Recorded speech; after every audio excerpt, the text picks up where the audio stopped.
नमस्कार दोस्तों, AVT stories YouTube channel में आपका दिल से स्वागत है।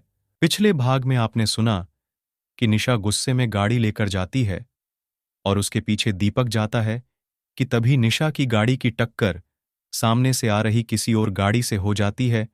अब आगे दीपक के सामने ही निशा एक बहुत बड़ी दुर्घटना का शिकार हो जाती है।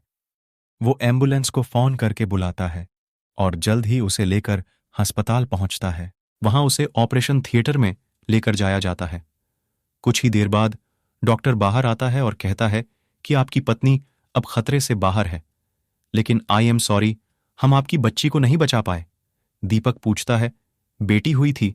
जी हां, लेकिन बेटी मरी हुई पैदा हुई। डॉक्टर दीपक को बताता है। दीपक को सुनकर हद से ज्यादा सदमा लगता है और वो वहां से चला जाता है। निशा की मां उसे आवाज लगाती रहती है, लेकिन वो नहीं सुनता और वहां से चला जाता है।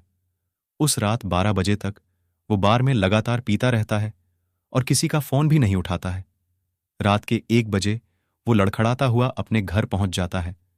तभी रोशनी का फोन आता है। दीपक उठा लेता है और लड़खड़ाती आवाज में कहता है, हेलो रोशनी। रोशनी उसकी आवाज सुनते ही समझ जाती है कि कुछ बड़ा हुआ है। वो दीपक से पूछती है, क्या हुआ दीपक? सुबह से कितने फोन कर चुकी हूं, कहां हो तुम? मेरा फोन क्यों नहीं उठा रहे? रोशनी, उसने मेरी बच्ची को मार दिया। दीपक रोते हुए बोले, जा रहा था। तुम आ जाओ रोशनी, मुझे तुम्हारी जरूरत है। प्लीज मुझे संभाल लो आज। रोशनी को आज पहली बार दीपक ने पुकारा था। वो भी तड़प उठी थी उससे मिलने के लिए, लेकिन सोच में पड़ गई कि इतनी रात को उसे जाना भी चाहिए या नहीं, और वो राहुल से क्या कहेगी। लेकिन दीपक की जो हालत थी वो भी रोशनी से छुपी नहीं थी। उसकी जिंदगी का सबसे प्यारा शख्स आज हद से ज्यादा परेशान है। ये सोचते ही फैसला किया कि आज वो दीपक से मिलने जरूर जाएगी, चाहे कुछ भी हो जाए। उसने अपने घर की नौकरानी से कहा, साहब आए तो उन्हें खाना खिला दे और मेरे बारे में पूछे तो बता देना कि किसी जरूरी काम से जा रही हूं। आरव सो रहा है, उसका ख्याल रखना। ये सब बातें समझाकर निकल पड़ी रोशनी दीपक को सहारा देने के लिए। एक ही शहर में होने की वजह से उसे ज्यादा समय नहीं लगा दीपक के घर पहुंचने में। दीपक के घर का पता वो शुरू से जानती थी, क्योंकि कई बार तोहफे जो भिजवा चुकी थी उसके और निशा के लिए। दीपक घर में जमीन पर ही लेटा हुआ है और उसे कोई होश नहीं है कि तभी दरवाजा खुला होने की वजह से रोशनी अंदर ही आ जाती है। वो दीपक को उठाती है। दीपक, दीपक उठो।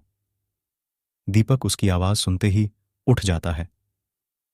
रोशनी, तुम आ गई? मुझे पता था तुम आज मुझे अकेला नहीं छोड़ोगी। ये कहकर वो रोशनी के गले लगकर रोने लगता है। आज इतने सालों में पहली बार रोशनी दीपक से मिली है। रोशनी उसे सहारा देकर उठाती है और कमरे में लेकर जाती है। फिर रोशनी रसोई में जाकर नींबू ढूंढती है और नींबू पानी बनाती है। अब रोशनी उसे उठाकर पिलाती है, जिससे दीपक कुछ अच्छा महसूस करता है और रोते दो उसे सारी बात बताता है। रोशनी उसे गले लगाकर चुप कराती है।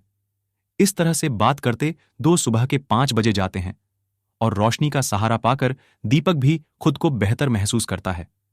अब रोशनी उसे कहती है, मुझे अब घर चलना चाहिए और तुम भी अब निशा के पास जाओ। दीपक को भी पता है कि आज राहुल रोशनी का बुरा हाल करने वाला है। वो रोशनी से माफी मांगता है और रोशनी जल्दी से अपने घर चली जाती है। दोनों के इस रिश्ते में पवित्रता है और प्यार भी है, लेकिन क्या ये कभी मिल पाएंगे? जानने के लिए अगले भाग 4 में सुनिएगा।